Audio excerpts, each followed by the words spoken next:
देश के 15 राज्यों की 46 विधानसभा और 2 लोकसभा सीटों पर आज काउंटिंग हुई, जिसमें कई रुझान सामने आए। वायनाड लोकसभा से प्रियंका गांधी 4 लाख से ज्यादा वोटों से आगे रही, तो वहीं मध्य प्रदेश की विजयपुर सीट पर कांग्रेस से भाजपा में आए वन मंत्री रामनिवास रावत हार गए और शिवराज सिंह चौहान के क्षेत्र बुधनी विधानसभा सीट पर भाजपा कैंडिडेट रमाकांत भार्गव 8000 से ज्यादा वोटों से आगे रहे। बता दें कि बुधनी सीट से शिवराज सिंह चौहान 5 बार विधायक रहे थे और उनके सांसद बनने पर यह सीट खाली हुई थी।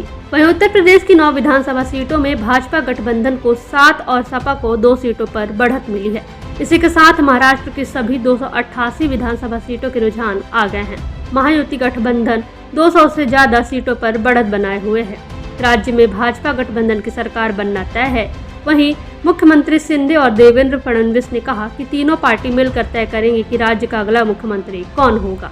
इससे पहले फडणवीस ने सोशल मीडिया पर लिखा था कि एक है तो शेफ है। इधर झारखंड विधानसभा चुनाव के रुझानों में हेमंत सोरेन के झामुमो का दोबारा सत्ता में आना तय हो गया है। 81 सीटों पर वोटों की गिनती के दौरान रुझानों में झामुमो गठबंधन ने 56 सीटों पर बढ़त बना ली है। राज्य में 13 और 20 नवंबर को 81 सीटों पर मतदान हुआ था और यहां 68% वोटिंग हुई थी। यह राज्य की अब तक की सबसे ज्यादा वोटिंग प्रतिशत है। इसी के साथ राजस्थान उपचुनाव की 7 सीटों का परिणाम आ गया है। इनमें से 5 सीटों पर बीजेपी जीती है। 1 सीट 84 पर भारतीय आदिवासी पार्टी ने जीत दर्ज की है। उधर दौसा में कांग्रेस के दीनदयाल बैरवा जीते हैं, जिसके बाद यहां बीजेपी ने रिकाउंटिंग की मांग कर दी है। इधर पंजाब की बरनाला विधानसभा सीट पर उपचुनाव के नतीजे आ गए हैं। यहां से कांग्रेस के उम्मीदवार कुलदीप सिंह काला ढिल्लो की जीत हुई है। वहीं बिहार में सभी 4 विधानसभा सीटों पर उपचुनाव के नतीजे आ गए हैं। चारों सीटों पर एनडीए ने जीत दर्ज की है। आज का दिन अत्यंत महत्वपूर्ण दिन है। देश के अंदर महाराष्ट्र और झारखंड राज्यों के विधानसभाओं के चुनाव के परिणाम आए हैं और विभिन्न राज्यों में उपचुनाव के परिणाम भी हम सबके सामने स्पष्ट हुए हैं। आज का जो जनादेश है, अगर हम उत्तर प्रदेश की दृष्टि से देखें तो 9 विधानसभा क्षेत्रों में ये चुनाव हुए हैं और ये पूरे प्रदेश में फैले हुए विधानसभा सीट्स हैं,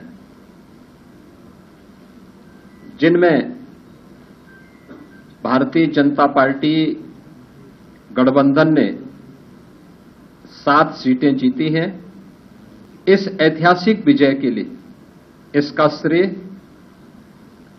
देश के यशस्वी प्रधानमंत्री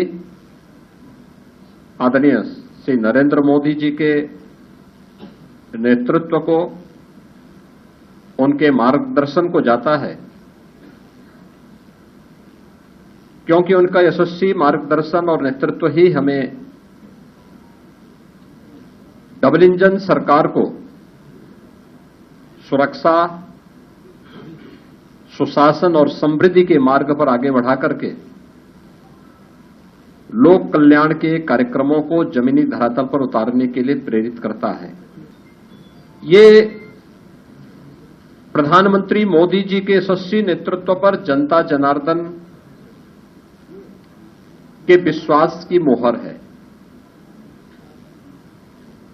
जनता जनार्दन को अटूट विश्वास है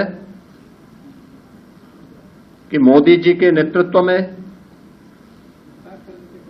उनकी नीतियां, उनके निर्णय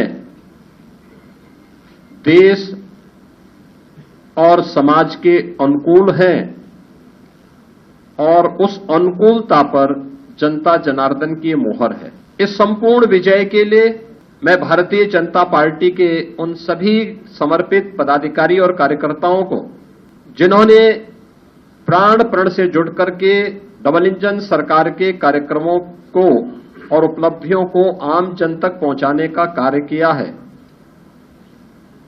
उन सब का मैं इस अवसर पर हृदय से अभिनंदन करता हूं और सभी विजयी प्रत्याशियों को मैं अपनी ओर से हृदय से बधाई भी देता हूं।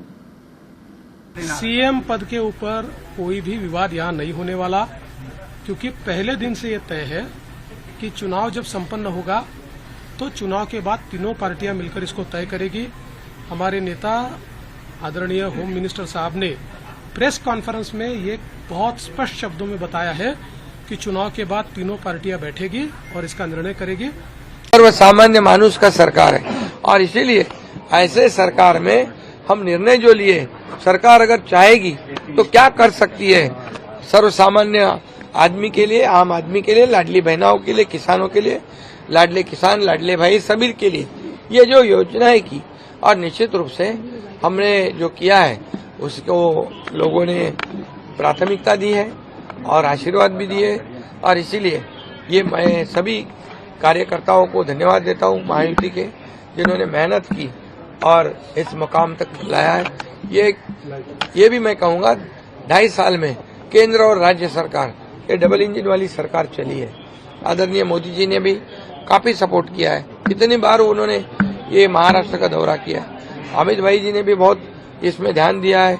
हमारे सभी नड्डा जी हो, कई लोग हो, ये सभी केंद्रीय जो नेतागण हैं उन्होंने भी महाराष्ट्र को बहुत प्राथमिकता दी है। महाराष्ट्र एक बड़ा राज्य है और ये राज्य जो है ये देश में नंबर 1 का राज्य है, और इसलिए इसमें ये सत्ता लाना, बल्कि लाना नहीं कि एक थम्पिंग मेजोरिटी से लाना, ये बहुत बड़ी जीत है। मैंने कहा था विधानसभा के सेशन में कि हमारे 200 से ज्यादा सीटें आएगी, वो आज खरा साबित हुआ है। इसका भी मुझे गर्व है कि ये जनता की आवाज है, ये जनता की सरकार है, और जनता की सरकार जनता के भले के लिए ये सरकार है।